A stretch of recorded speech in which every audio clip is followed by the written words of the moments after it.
To the civilized world of the 10th century, the North was not a destination.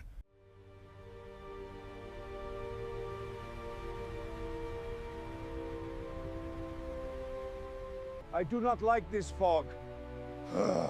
Hold fast. It was a nightmare. Mapmakers called it Ultima Thule, the place where the world simply ended. They believed the water there turned into a thick, poisonous slush, inhabited by serpents that could swallow a fleet whole. But where the rest of Europe saw a wall,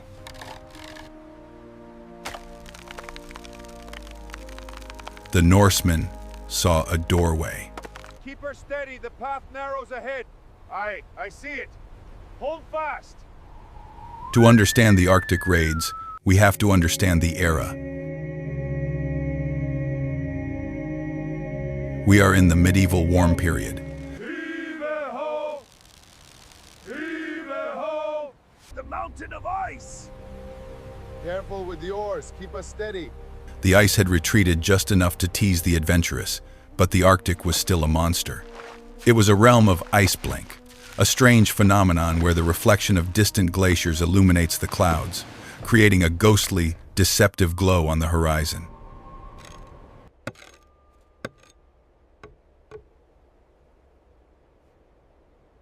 In the year 26, we look at the Arctic with satellites and thermal imaging.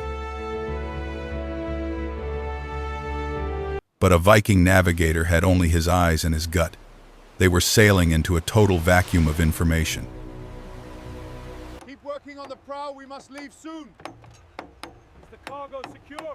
Nearly. Check the ropes. Every voyage was a gamble with the gods. They weren't just looking for land, they were looking for a way to survive a landscape that was actively trying to kill them.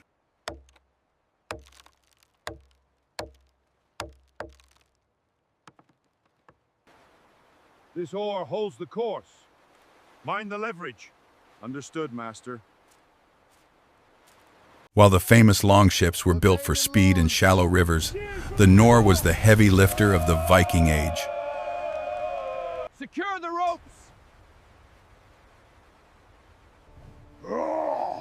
It was wider, deeper, and built with a high hull to keep the freezing spray of the North Atlantic out of the hold.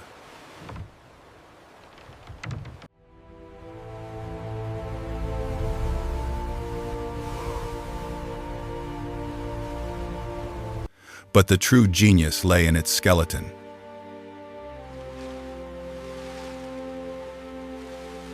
Keep watch. The fog is thick today. Aye, Master. It's calm, but too quiet. Ropes secure. Most ships of this era were rigid. If they hit an ice floe, they shattered.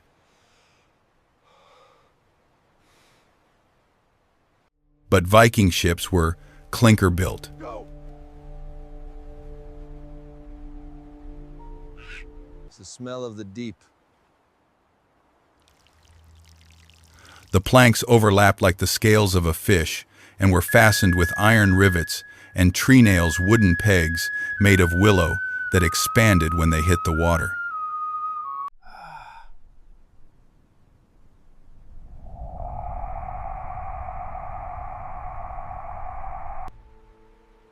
Open your eyes. What do you smell? The cold earth. Ice. The Leviathans guide us. Follow their path. This made the ship flexible. To the ice shelf. It could twist. It could breathe.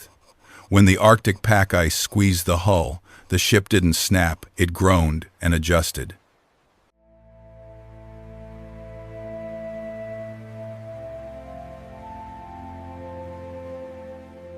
Water sky. We are close. This flexibility allowed the Norse to snake through narrow leads of open water, No mud. turning a 50-ton vessel into a living, moving creature. By the gods, we found it! They were sailing the only machines on Earth capable of dancing with the ice. North.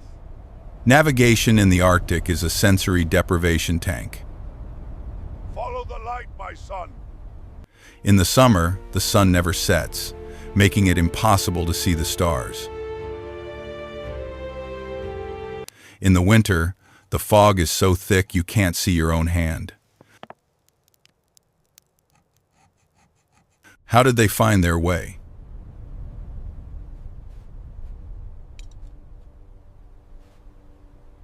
Behold the ivory colony. They looked to the living world. They are many, and their tusks are long. Keep it moving. This hold is nearly full. Faster, the mist is rising. They watched the sea wrack, the floating weeds, to tell them about hidden currents. Keep them tight, lad. Aye, oarsman. They'll be worth a king's ransom. The journey was long, but we are here. Aye, the outpost awaits. The ice returns. We must prepare. Yes, prepare.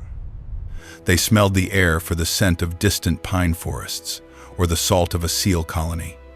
And they used the ravens. If a navigator was lost, he would release a raven.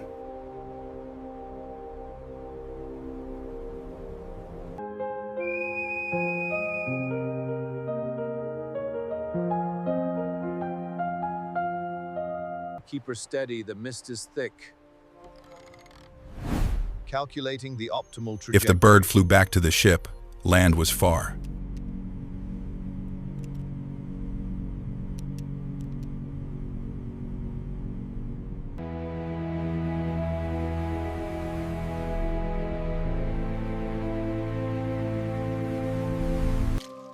Wow, amazing.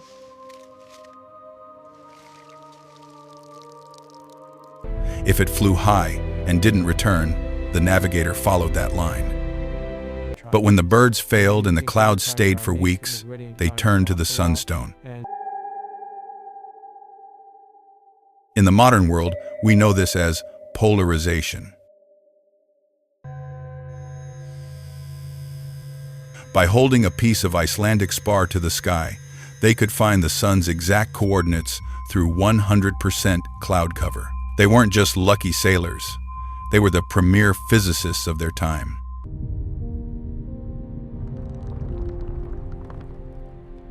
Why risk it? Why face the White Death? For the same reason men do anything: wealth.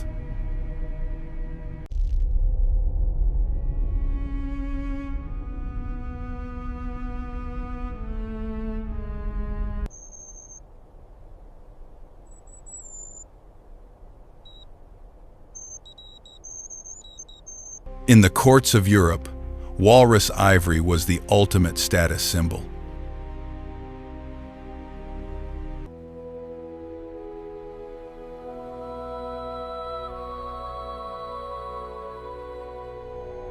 It was white gold.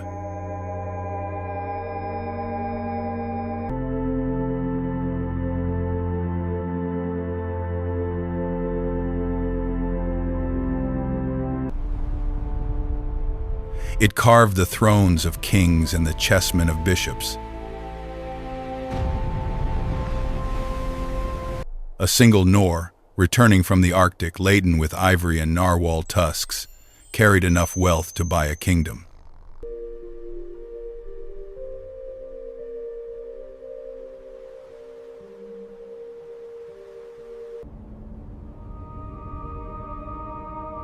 But this empire of ice couldn't last.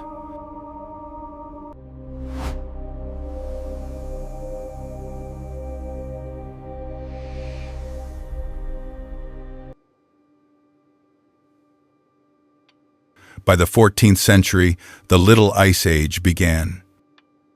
The routes that once felt like highways became graveyards. The settlements in Greenland grew silent. The ice reclaimed the secrets of the Norse. Today, the ice is retreating again. We are returning to the roots they pioneered 1,000 years ago.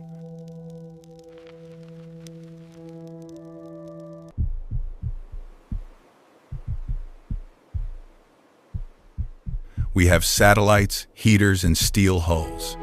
But as we look out over the frozen horizon, we are still just following the ghosts of the dragon ships. They didn't just conquer the North. They proved that human ingenuity is the only thing colder than the Arctic wind.